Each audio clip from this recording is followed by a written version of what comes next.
Magandang tanghali po mga tropa. Sa tanghaling ito, maggawa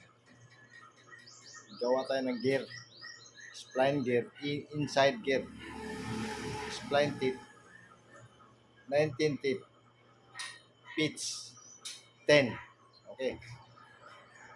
19 tip, pitch 10. Okay. So bago natin mimilingin mga tropa, kukumputin mo natin. Okay. So, since 19 tip, ang index plate na gamitin, supposedly 19. Pero dahil wala naman tayong 19, times 2, 38. So, back to the formula, 40 divided by number of feet. Okay. Cross multiply. Ang gamitin natin plate, dahil wala naman tayong 19, ay times 2, 38. So, 38 divided by 38. So, ang plate natin is 38. I-divide mo siya ng 37. Okay. Para equals 1. So, yun. Cross multiply. 19. So, 19 divided by 19 equals 1. 38 divided by 19. So, proceed to multiplication. 40 times 2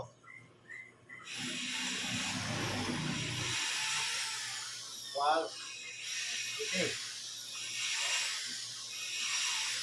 Ano pa? 1 times 38 equals 38. Okay.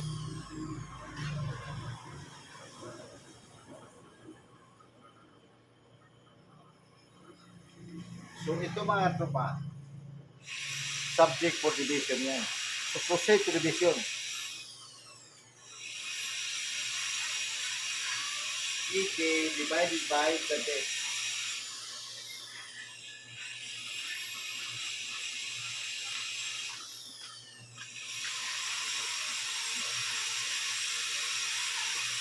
So, 80 divided by 38 equals 2.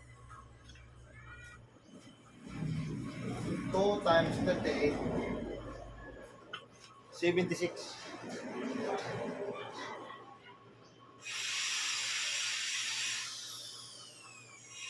So, proceed to subtraction. 80 minus 76 equals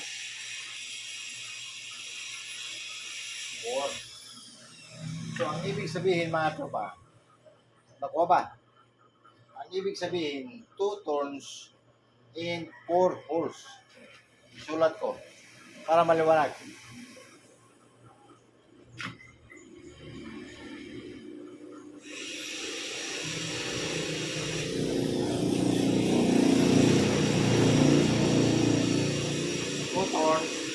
And 4 holes. Okay.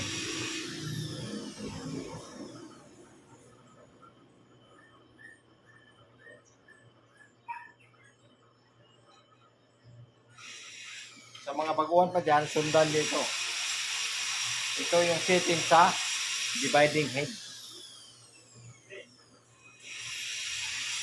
Mayroong nag-comment kung pwede bang i-divide sa 360 degrees.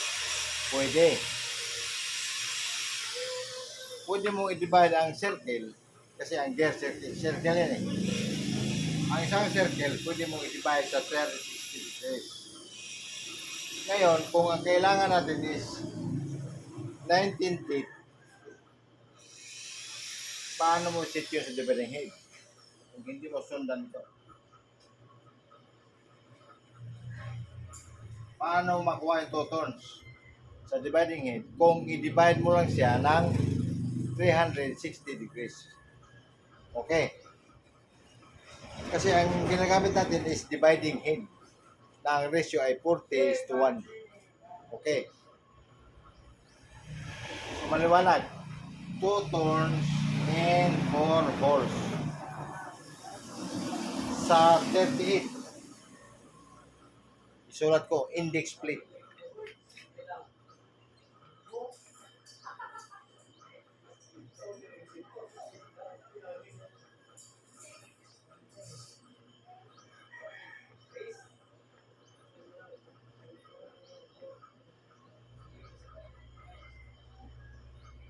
Okay. Itong 38 na ito yung index plate.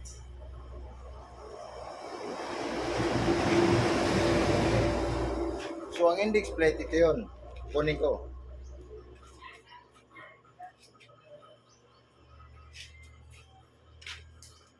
Ito siya mga katropa.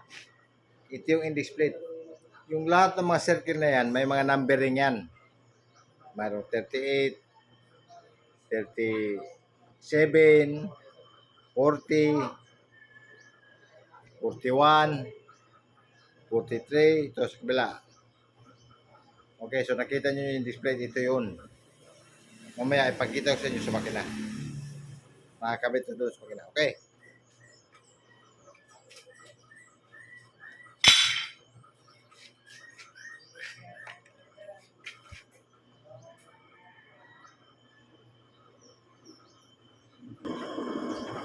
Okay na. So ito yung index plate na sinasabi ko. 38 holes na index plate. Pero ang number of natin is 19. Okay. So ito yun mga tropa.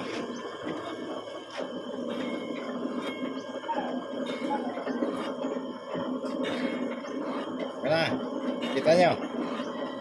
So inside spline na 19 tip, pitch 10. Okay.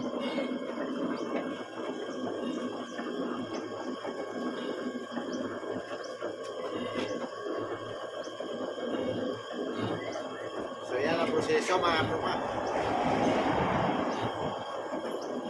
Inside spline. Okay.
So okay, nakita nyo paglipat ng 2 turns and 4 holes.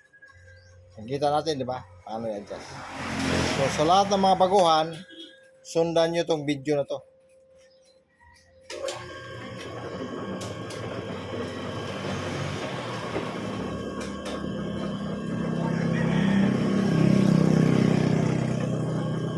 Yung mga magaling dyan, hindi na exempted na yung mga baguhan lang. Yung mga hindi marunong. Okay. Shout out kay Adi. Ng Negro sa Renta. Adi, sumabog pala yung yung turkan nyo dyan. Mount Pulusan.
itsura pa lang, malambot lang. Okay. Sa lahat ng mga masinit dyan. Lahat ng mga may dyan. Yan ang competition. Okay. Yung mayroong nagsabi na kung pwede daw ba na i-divide sa 360 pwede yun. Ang problema doon sa competition na yun is yung paano mo isit up sa dividing head yun. Kasi ang dividing head natin mayroong index plate at saka mayroong ribbon. Check ito yun. 40 is to 1.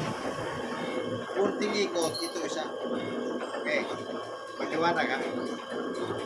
Ang ibig kong sabihin, kapag naka-40 ka dito, 40, ito isa lang. So, ibig sabihin mga tropa, hindi advisable yung pwede ba yung 360 degrees. Tama naman yun. Kasi ang isang circle, ang isang circle sa degrees is equal 360 degrees. Ang circle. Ang hindi lang maganda, paano mo i-set up sa dividing head ang 360 degrees. Kaya yung mayroong tinatawag na number of turns and number of holes. May ratio mga tropa. May ratio ito. So, yung principle na 360 degrees, tama yun.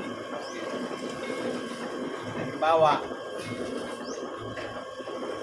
ang isang circle equals 360 degrees, tama. I-divide mo siya ng 19. Divided by 19. Yun ang ano niya, agwat. Ito, okay. Ngayon, ang tanong is, paano mo i-set dito? May ratio ito. Okay. So, nasagot ko yung katanungan niya, no? John Mark. Okay. Paano mo i-set dito yun? Kung i-divide mo bigla.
So kung may natutunan kayo sa video natin ito,